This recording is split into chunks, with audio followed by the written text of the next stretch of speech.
is one thing you have to bring when you go on a trip? Is it something that reminds you of home? Today we're going to see how God brought his people back home. But before we do that, let's take a look at our new big picture question. Can God be trusted?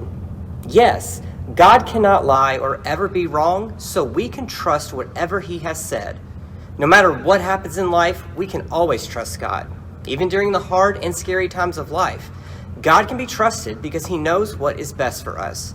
God is always with us and promises that one day everything that is bad will be made new and good. Before God's people were sent away to Babylon in exile, God had promised them through the prophet Jeremiah that they would one day return back home. They would spend 70 years in exile and then come back home. Today's story shows us how God kept that promise. King Nebuchadnezzar had completely destroyed Jerusalem. Many of God's people had died. Others lived in Babylon. Some of their children and grandchildren were born in Babylon and grew up there. But Babylon was not their home. God promised through the prophet Jeremiah that the exile would last 70 years. At last, the time had come for God's people to go home. Cyrus, the king of Persia, had taken over Babylon. Cyrus made an announcement. God wants me to build him a temple in Jerusalem. So let all of God's people go back to Jerusalem so they can rebuild the Lord's temple.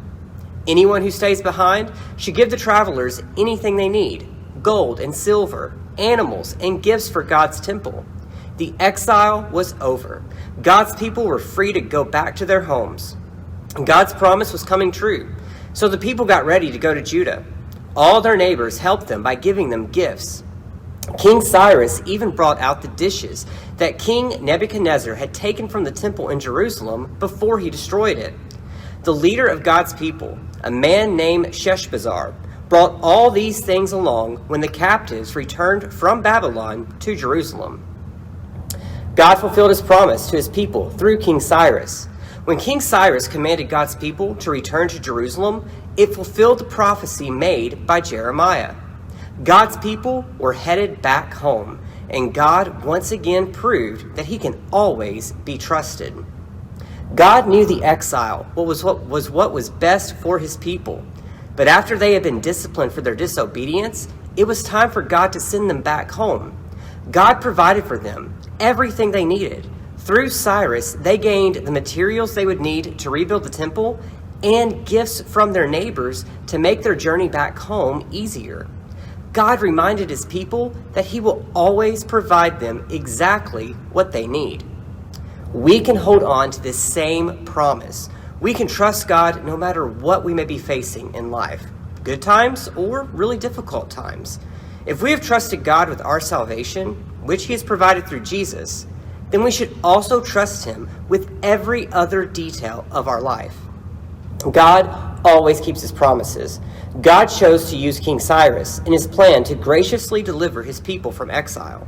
King Cyrus's actions to free the people reminds us of Jesus, whom God chose to rescue sinners and bring us to our true home in his kingdom of grace. Now let's take a look at our new memory verse. Jeremiah 17:7 says, "The person who trusts in the Lord, whose confidence indeed is in the Lord, is blessed." Like the people of Judah, we can trust in the Lord because he never fails. We will be blessed when we place our confidence or trust in him. Join us again next week as we learn more about God's message through the prophet Zechariah.